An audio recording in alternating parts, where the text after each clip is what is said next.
Good morning students, welcome back to online classes. So today we'll continue geography chapter 2, that is atmosphere, and in yesterday's class we have completed till ozone layer, and today we are going to start another layer that is known as mesosphere. Okay, so the mesosphere extends from the stratosphere to almost 85 km above the surface of the earth. Now we all know that the first layer was troposphere and the second layer was stratosphere. So mesosphere is the third layer, and what is its height? It is extending up to 85 km above the surface of the earth. Okay, so like the troposphere, temperature in this layer falls with increase in altitude. As the height increases, the temperature falls. So this is above stratosphere, so the height is so much, and that's why the temperature is so very less and can reach as low as minus 120 degree Celsius. Okay, so ice clouds or frozen water vapor are found here. Now due to the less in temperature and due to the coldness here, we can found the ice clouds, the clouds that are frozen, or frozen water vapors, that are the water vapor that is present in this layer of the atmosphere is frozen because of the less temperature that is here. Now next point is meteoroids burn up in this layer because of the less temperature and the presence of ice. The meteoroids burns up here. They appears to us as bright flashes of light called meteors or shooting stars. What we see as shooting stars, the Tuta Tara, are the meteoroids that are burning in this layer, the layer called mesosphere, and it appears to us like bright flashes. Those that do not burn up crash on the earth as meteoroids. Now those who are not burned up and cross the mesosphere, that crash on the earth as meteorites. Okay, so this layer conducts electricity and reflects radio waves. In this layer there is the presence of electricity and it reflects the radio waves that are present in the atmosphere, okay, or solar system. The boundary between the mesosphere and the thermosphere above is known as mesopause. Now the boundary, the thin layer that divides the mesosphere from the upper layer, that is thermosphere, is known as mesopause. So students, here we can see mesosphere. Okay, it is its height is to, the extension is up to 85 kilometers.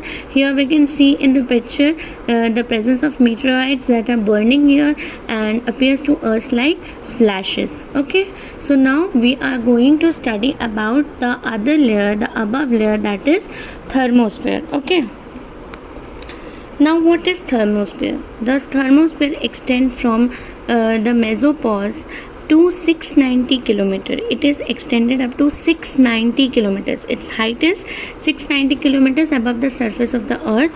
It consists of lighter gases like hydrogen and helium. Due to the height, it consists of the lighter gases, the gases that are light in weight, that is hydrogen and helium. Okay, so the temperature again rises in this layer. The height of this layer is higher than mesosphere, so the temperature is low. As the height is high, as the altitude increases, the temperature decreases and can go as high as 15 degree Celsius. Okay, no, in this layer the temperature rises as the height is above, but it also contains the heat and the temperature rises up to 1500 degrees Celsius. This is because it absorbs a large amount of solar radiation and it is near the sun.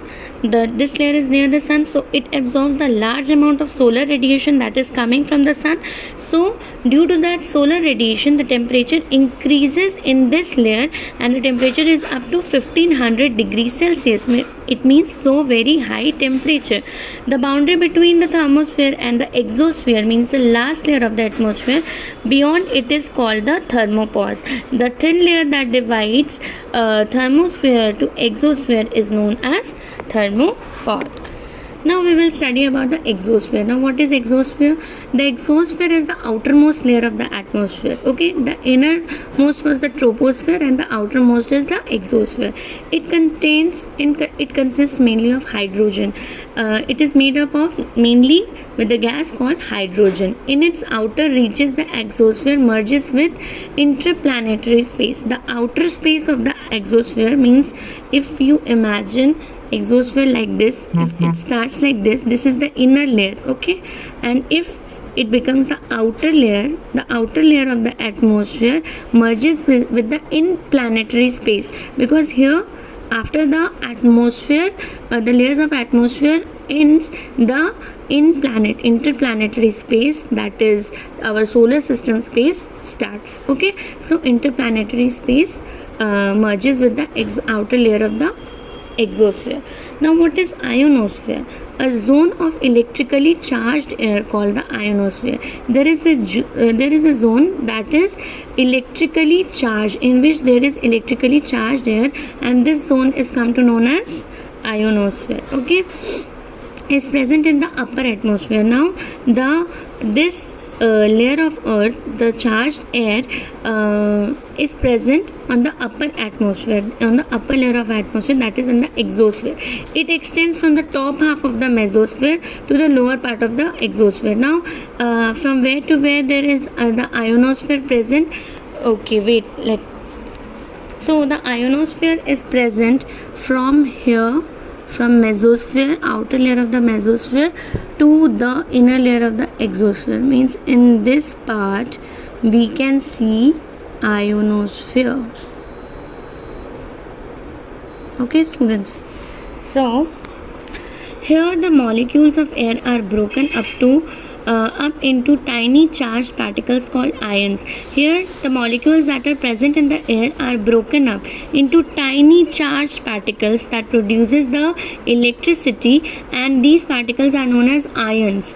As a result, this zone conducts electricity and also reflects radio waves. Okay, so this ions conducts electricity and it reflects the radio waves that are present in the atmosphere. It therefore plays an important role in radio transmission. As we use the radio, we need the radioactivity, and these ions plays a very important role in the radio transmission, the signals of the radio. Natural display of colored light called auroras occur in the part of the ionosphere that falls in the thermosphere. Now what is the natural display of colored light that we see in the atmosphere? The different colors of light, the changes of colors in the atmosphere, which are come to be known as auroras, occurs in this part of the ionosphere.